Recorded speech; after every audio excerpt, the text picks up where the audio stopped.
Imagine. Imagine a world without climate change. Imagine a world where we don't have to worry about the destruction of the climate. The key word being imagine. Unfortunately, we don't live in a world without climate change. Ladies and gentlemen, I'm Abyandra Athariq from 87 High School in Jakarta, and I'm here to address one of the most pressing issues that we face today: climate change. First of all, climate change is a real and occurring global issue that sees no borders, and to combat it requires coordinated work by all countries. Before I go on, I need to explain the urgency of the situation. The effects of climate change have been devastating. It has been scientifically proven that loss of sea ice, accelerated sea level rise, more intense heat waves are one of the most major effects of climate change. For example, accelerated sea level rise will be able to sink cities and even whole islands such as Nauru. Not only that, the effects of climate change have been reported to have a major impact for the global economy. Climate change can cause extreme weather such as heat waves, droughts, and many more. Both the frequency and intensity of extreme weather as a result of climate change can damage factories, supply chain operations, and other infrastructure. So, how do countries attempt to tackle climate change? You might have heard about the Paris Agreement signed by 195 countries all across the globe. The Paris Agreement mainly focuses on dealing with greenhouse gas emissions, mitigation, adaptation, and finance. This agreement sounds very promising, and unfortunately many of the developing countries have not yet to meet the goals of this agreement. Developing countries are one of the most impacted by climate change and the least able to afford its consequences. Their vulnerability is due to numerous factors such as poverty and limited availability for essential needs. These factors can limit their ability to prevent and respond to the impacts of climate change. Additionally, climate change has the potential to reverse notable development gains made in these countries. So, how do we implement climate change goals into these developing countries? What if the proposals to implement these goals are to focus mitigation efforts in the least developed countries on agriculture and sustainable development? Agriculture is responsible for a large percentage of the emissions in many developing countries.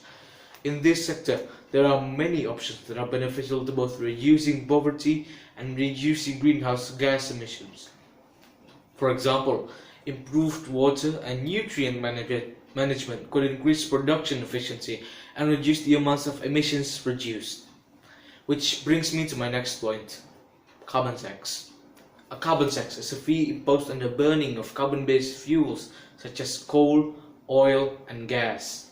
A carbon tax is a way to have users of carbon fuels pay for the damages done to the climate, which is caused by the release of carbon dioxide into the atmosphere. A carbon tax is a very powerful monetary dissuasion that motivates both individuals and all private companies to clean energy across the economy, simply by making it more beneficial to move to non-carbon based fuels. You might ask, why carbon tax specifically?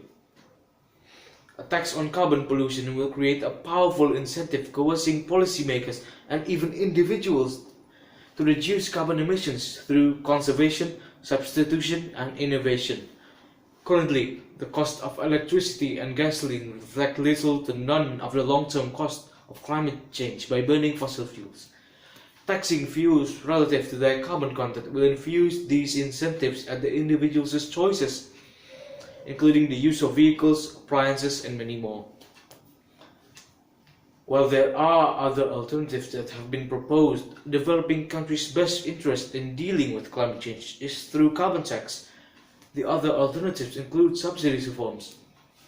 While subsidies reforms do have an effect on the climate crisis, it is not a very impacting and long-lasting effect as it barely dents the climate crisis. Meanwhile, a carbon tax will be able to generate large amounts of revenue, which is beneficial to the economy. The government could implement a revenue-neutral carbon taxing, meaning that the government retains little of the tax revenues raised by the carbon tax. Instead, the revenues are utilized to assist communities to adapt and convert to low or non-carbon based economies, which is very useful, especially for a developing country.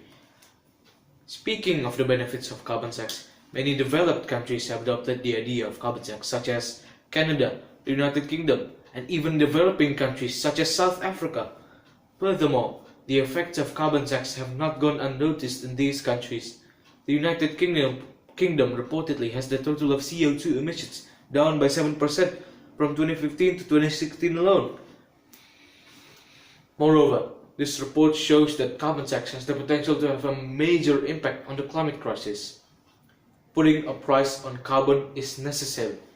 The advantages of carbon tax are immensely impactful to the climate crisis, such as setting carbon tax as a national target. Putting a price on carbon will make the calculation and planning easier to achieve the climate change goals. Not only that, carbon tax viewed as a source of revenue.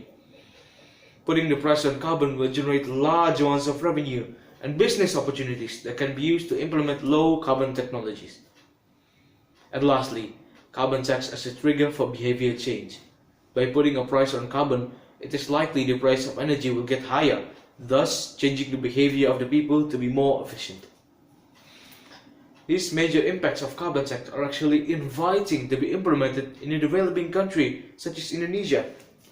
Carbon tax can support Indonesia's NDC target, but it will require a lot of effort both by the government and the people. Some possible scenarios that can be implemented in Indonesia are carbon tax in industries and power generation, as well as carbon tax in transportation, such as MRT and metro. The way to implement this, however, is a step-by-step process. The first step is to study the most potential subsectors to be taxed. The next step is to trial the implementation of carbon tax. The results from the trial, therefore, will be used as a base to improve the carbon tax mechanism. And lastly, distribution of the tax revenue for the emission reduction activities in the related subsectors. In conclusion, a carbon tax is the most feasible option to implement in the developing countries such as Indonesia, as it does not require complicated infrastructure. Carbon tax is a powerful and effective policy to reduce emissions, though tax policy is never a politically favorable choice, since there are many standing economic implications, especially for a lower income family. Nevertheless, the long-term benefits for the economy and the environment heavily outweighs the disadvantages. I'm Abyandra Athariq, thank you for listening.